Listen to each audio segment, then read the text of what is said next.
আমার প্রধান সমন্বয়কারী হচ্ছে সালাম ভাই, আমি যুগ্ম সমন্বয়ক। উনি বেসিক্যালি এখানে নির্বাচনী প্রচারের জন্য ডাকেন নেই, উনি এখানে সবাইকে ডাকছেন সাংগঠনিক ব্যাপার নিয়ে।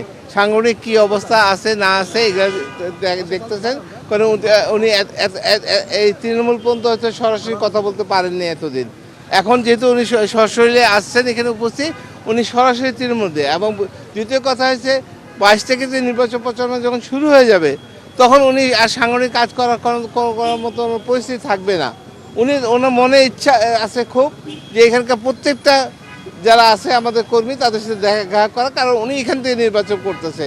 কিন্তু বাস্তবতা হচ্ছে আপনার 22 তারিখ থেকে 10 তারিখ পর্যন্ত নির্বাচন প্রচারণা চলবে। এই 18 দিনে উনি চাইলেও এখানে সময় দিতে পারবেন না, একদিন হয়তো দুই দিন দিবে। অতএব তার আগে উনি সাংগঠনিক কী অবস্থা আছে, তার কেন্দ্রে কোথায় কী অবস্থা আছে সেটা জানার জন্য উনি ওনাদেরকে ডাকছেন।